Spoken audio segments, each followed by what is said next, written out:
serving all of San Diego. This is your Fox 5 News.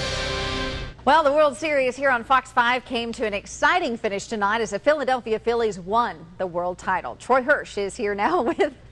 And I'm actually surprised you got here. He was live in PB with all those local fans that were brought to tears by this. Well, when it's been 28 years since your team has won anything, of course you're going to cry, right? If you're a true fan. Game 5 of the World Series was called the longest World Series game ever. It started back on Monday, and after an extra long rain delay, finally finished tonight with the Philadelphia Phillies beating Tampa Bay to win the World Series. For Phillies fans, it was worth the wait. They got their first title since 1980, and you could see the fans of Plum Crazy doing just that, going absolutely plum crazy. Let's show you highlights of the game if we can get those up. It started back in the 6th inning as the game resumed after that long rain delay.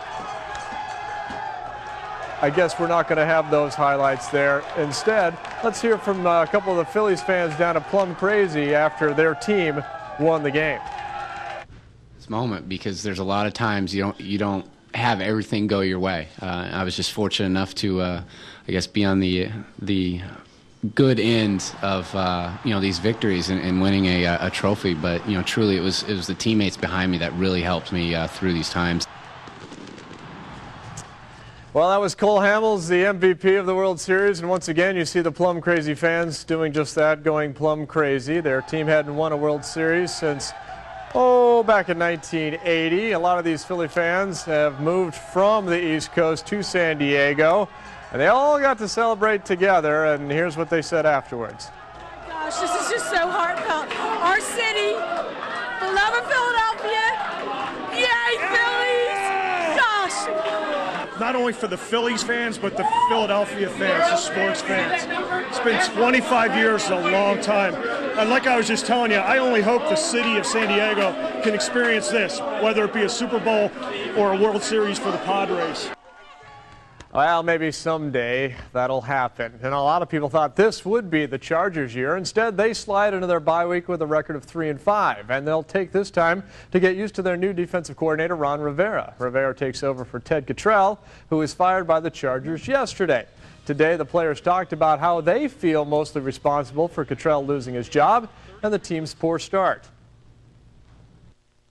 As defensive players, we've let this organization down a little bit. We haven't played to the level that we need to. We haven't played, we haven't made the plays, we haven't made the impact plays, we haven't gotten to the quarterback, we haven't tackled well, we've had some mental errors, and that's the important thing to realize. We got to go out here and perform. It's something that we had to do as a family and to provide for family. So we got to go out here and make these plays. So, I mean, that's just all there is to it.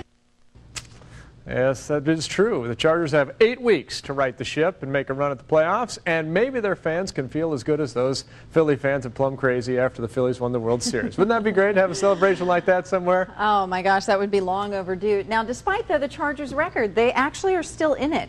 They are. Which is kind of crazy. It is. Denver's 4-3, so they're only a game behind the Broncos. They can turn it around. All right. We know you'll be watching it. Yes, indeed. And so will all of us with bated breath. Yes, indeed. Thank you, Troy. Sure.